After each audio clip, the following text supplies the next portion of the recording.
Our next speaker is Professor Mariza Vorster, who is an associate professor and head of department at the University of KwaZulu-Natal Department of Nuclear Medicine. Prof. Vorster obtained her PhD in 2014 and is an NRF-rated scientist who has authored and co-authored over 100 peer-reviewed articles. Welcome. Thank you so much. Good morning, everyone. I just want to test how this thing works. Yeah. Okay, so as you've noticed, I've rebranded recently. Ntombi Mariza. But the one thing that hasn't changed really is that I still love nuclear medicine. So this is a huge topic. My colleague and friend, I took 45 minutes on each of them. So please, I'm going to take you through sort of a speed dating with neuroendocrine tumors, if you bear with me. Okay, so there's my conflict of interest. I would definitely rather be sitting where you are right now. And everything I do is always powered by my pet labs. So the outline of this talk, it's easy. I divide it into imaging and therapy. And then, of course, there'll be a short interval in the middle. So now, if we look at neuroendocrine imaging, we know now that it's a group of heterogeneous tumors. And the nice thing about it is that it provides us with a nice target here on the tumor cell. So kindly, it has provided us with 5 somatostatin receptors that we can use. Of course, the receptor looks more like this. And then we target this receptor with a somatostatin analog. Why an analog? Because the real thing just has a short half-life that we can't use. So here we can use this is the part with TOC, TATE, or NOC. And we know that they differ in the affinities for receptors 2, 3, and 5. But in clinical practice, this really doesn't matter that much. And so we also then have to make it radioactive, so we need a linker. And we have TOTA, NOTA, NODAGA. It grows every day. I've even seen crown lately, very interesting. And now we link it to something that makes it radioactive. So if we want to use SPECT, we use these ones, which you are very familiar with. Or if we want to image with PET, then we have various options. I'm not quite sure where to look. This is, yeah. Okay. So now, if we find those tumors, luckily in more than 85% of neuroendocrine tumors, we have a somatostatin receptor. But in case it's not there, now what do we do? So now we can look at something like FDG. I'll go into that in a bit more detail. We could also look at MIBG, FDOPA, and some of the more rarer forms of neuroendocrine tumors. And then also GLP-1R, that you will use in insulinoma. Or we can use CXCR4, which is a chemokine receptor, and even GRPR. So there are really many, many options that we can use to image these tumors. And there are even more. Yeah. So if we look at them, you can almost group them into F18-based ones and that antagonists, and then a few different ones labeled with copper, etc. It's of course always very nice if you can have a theranostic pair in terms of a power couple that you can use.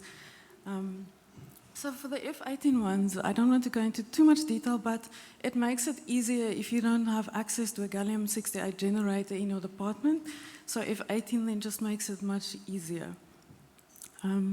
If we look at the antagonists, they bind much more strongly to the receptor. So they bind stronger and they stay for longer. And that gives you a higher tumor to background ratio. Also, the background clears quite quickly, so that's also a nice advantage. If we look at CXCR4, that tells you a bit about the prognosis like FDG. So if you have that expression, then you know you're dealing with a more aggressive kind of tumor. And then, of course, FAPI, no lecture now is complete without just mentioning FAPI as well, giving us more possibilities. So as I mentioned, it's nice to have a power couple involved. If you use something like terbium or scandium or yttrium. So just to look at copper dotatite in a bit more detail, this one comes up a lot. And when compared to other traces, you can see that it gives you, because that positron range in the tissue is now smaller, it's 1 to 4 millimeters, you get a better resolution and a smaller lesion detection. And of course, in something like a neuroendocrine tumor, which presents with a small primary tumor, this is kind of useful. And you can see the resolution of that is quite nice. You can also now image a bit later compared to your gallium-68. Just to show its performance in real life then, in the brain and in the abdomen and in the liver in particular. In this middle image sorry about that. In the middle image you can compare it to DOTA-TOC, and you can see those liver lesions in particular. Looks a bit, you can see them, but far more crisp on the copper image. Just nicer on the eye. Looking at some of the antagonists, the JR11 or the LM3 or the antagonists, and as you can see, you get that better liver lesion detection especially. Also, just to show you an image of terbium, in this case, the PET imaging with terbium-152. So other emerging traces, we have copper sartite. You can see you can image that up to 4 hours. And if you look at the comparison with the dotatite, see that's much more intense, looking at those lesions. And then overall, if you look at the antagonist versus dotatite, you get better liver metastases detection on the antagonist, as I mentioned, because of this lower background in the liver. And on the dotatite, you get the much better bone detection. Looking at pentixafor, this you will use more in your higher grade neuroendocrine tumors or the worst differentiated tumors. And it could also, like sort of a last resort, give you a... Can you hear me when I look that way? Because it's very much louder when I come back. Okay. So it gives you a theranostic possibility, but it unfortunately has those side effects of bone marrow toxicity, which makes it sort of a last option for now. So if you look at the consensus, if you look at the appropriate use criteria, then it starts really with replace somatostatin in every instance where you would have used it with a PET CT scan, gallium-based somatostatin analog. And we know the things that make it attractive. If you have a generator, it outperforms conventional imaging. And even if you look at cost-effective analysis, you'll see that compared to CT and bone scan, it is just far more effective, and it is cheaper, which makes it an absolute no-brainer. So if we look at the current consensus then in PET imaging, they divide it sort of in two halves, diagnostic and prognostic. So in terms of diagnosis, it gives you a higher diagnostic performance in suspected nets, in thoracic and GEP nets, and CUP nets, and PGL. If you now look at the rarer forms of neuroendocrine tumors, like the paragangliomas and the neuroblastomas, here you'd probably be better off using something like F18 DOPA. So also for the medullary cancers, the medullary thyroid cancers. As I mentioned, for insulinomas, because we know they don't have this somatostatin receptor expression, we can use the gallium extended. FDG PET then tells us about prognosis. So the moment you have FDG uptake, then you know this is a patient in a worse prognostic category. I'd really like to refer, especially the registrars, maybe to this article, because it gives you all of the latest meta-analysis, which is really your highest form of evidence, combined, like just summarizing all of the latest evidence from the meta-analysis. And then in terms of prognosis, I've mentioned this again, that FDG, the moment you have uptake on FDG, it puts you in a worse category. So looking at the evidence for that, we also have meta-analysis showing you that if FDG PET is positive, the patient has a worse outcome. If you look at those bottom numbers, when you have an FDG positive scan, your disease control rate is 74% versus 91%. Basic message here is that you will have a longer progression-free survival and overall survival if you have a negative FDG PET. You can also use SUV values, but that is not advisable, I think. So that brings us to a net PET score, which combines now these two studies. So if you want to give your referring clinicians one score as to where is this patient on the risk spectrum, then you can combine it with this score.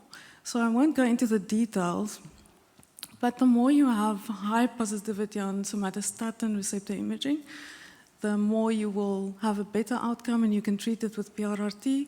And the more you have FDG uptake, which becomes incongruent, the more you have a worse outcome, and you should rather treat them with chemotherapy or another modality. So basically, in summary, I'm seeing this as a sort of a rebranding moment for us. If we look at where we came from, looking at that image, and where we are likely to end up, we have now moved to unclear medicine to crisp, clear, new clear medicine. Really love this so much. It's like, it made me think of Mercedes-Benz, how they've evolved over time. Initially, it was this thing that said Mercedes-Benz around it, and then now we're at this nice, clean, crisp, everybody knows. It's just, yeah, high quality.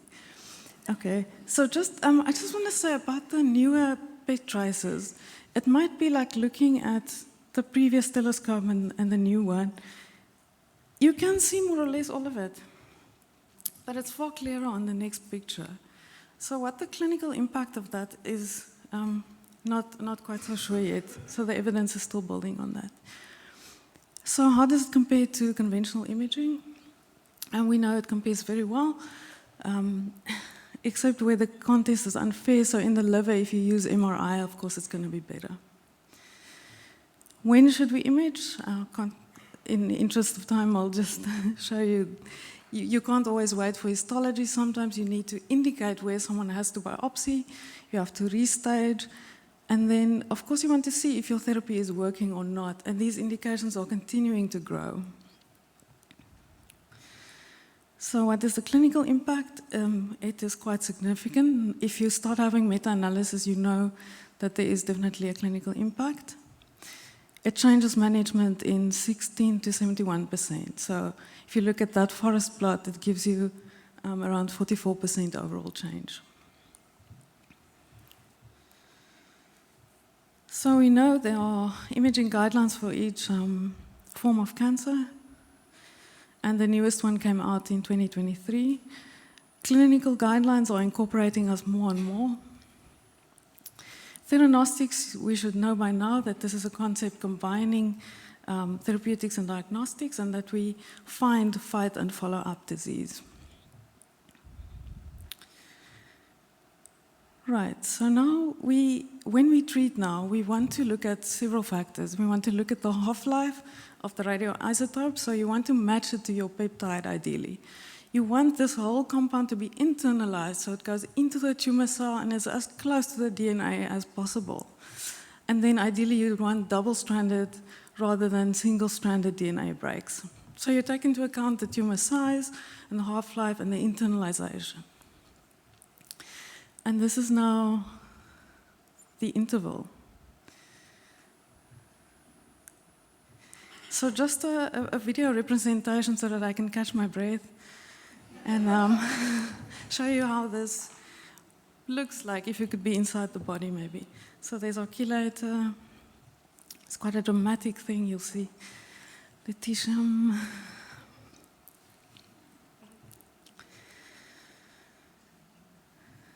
Of course, we know that beta particle treats, and the gamma one enables us to image afterwards, which you'll also see.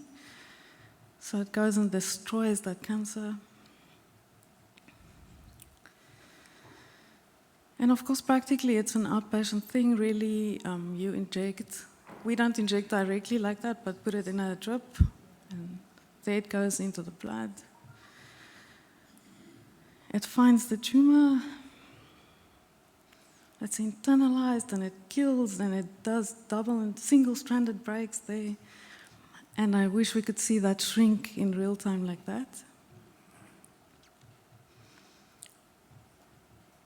There it goes in.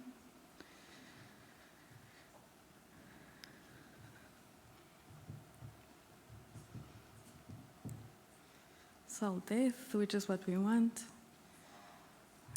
Thank you. And there it shrinks. Wonderful. Who cannot love that?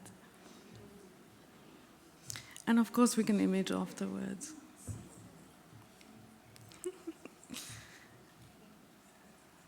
Okay. So then we compiled a guideline from the college perspective on the treatment of these therapies. You know, we need a target first, we need to see it, and then we treat it. And now the NETA trial. So this was important in that it gave us FDA approval, and after that, everything, nuclear medicine started appearing in all the clinical guidelines even, whereas before we were really just not there. So if you look at this randomization, you all know it was randomized to lutetium, one arm, or lutetium with octreotide. And then at the end of it, it was 41 centers across the world, just over 200 patients. And it showed initially this nice difference between progression-free survival in the lutetium arm versus the other. Unfortunately, it didn't translate into an overall survival, really, according to the papers. So the arm with the lutetium dotatate had an overall survival of 48 months, whereas the control arm with the octreotide was 36 months. To me, that's huge. That's a year. That's a year of extra high-quality life. Okay. And we'll look out for the NETA-2 trial and results. So how well does it work? It works really well, as we also saw with that trial, and which is why it was approved. And you can see the disease rate control there with the forest plot. Importantly also is, apart from the fact that it works really well, you have high quality of life and relatively few side effects, which is quite important. And now that we start having meta-analysis, you can see the evidence is mounting. Lots of meta-analysis to show that there is good efficacy and safety. And so to summarize what these meta-analyses basically all say, if you can see there, so if it's inoperable or metastatic, then it's effective treatment with minimal side effects. Control rate of approximately 80% there. And all of them say more or less the same thing that you can see there. Unresectable, metastatic, good control rates, few side effects. So does it also work in paraganglioma and pheochromocytoma? The short answer is just yes. You can see control rates there, also around 80%, so yes. And now which patients do we select to treat? So we consider the GEP-NETs, tumors of unknown origin, especially if they've progressed on somatostatin analogs. And then you can also use it for bronchial carcinoids even after everolimus. For para and pheochromocytoma, you can see now that it's for now limited primarily to MIBG negative. Side effects, really we're concerned about the kidneys and the bone marrow. So the bone marrow maximal dose, we know 2 gray, and then kidneys 23 gray. But if you look at the side effects there, it's hardly ever grade 3 or 4 side effects. And things like myelodysplastic syndrome and AML is around 2%. So there are some challenging clinical scenarios, and we can foresee them if we just investigate the patient properly before starting. You can always know if there's a high volume disease that is likely to be a problem. If there's already impaired kidney function or bone marrow function, then you are likely to have a problem, and you prepare for that. So you either, and if there's involvement where there could be pressure or swelling, then you give steroids before. So you monitor the electrolytes, you check, you plan before what could possibly happen. And so that is, I think, another rebranding moment where we rebrand ourselves not as nuclear physicians, but as nuclear medicine physicians. So we treat the patients. Since we are treating them, we should also be able to treat the side effects and speak the same language as our oncologists. So we can't be the people who just treat and then walk away when something happens. Just thinking about that rebranding while you look at the nice Peter Mac example there. So I don't just have international, so we have national experience with this. If you look at the first patient there, this is after each cycle. So initially widespread disease, this was done at Steve Biko Hospital. Improvement after each cycle. If you look at this one with significant tumor burden in the liver, also significant improvement after just a few cycles. This one I added because initially was considered unresectable, and then post-therapy was actually considered resectable. Future prospects, we combine it with all sorts of therapies. A combination tends to always be better. So we can combine either yttrium and lutetium, or we can use targeted alpha therapy, and we can combine it with all sorts of immune checkpoint inhibitors, etc. And also PARP inhibitors. Which brings me to just one of the proudest moments I've had this year in February when we treated with actinium-225 in our center. And if you look at that patient, it's a 28-year-old. She had a follicular thyroid cancer and had no treatment options left. You can see the significant lung lesions there.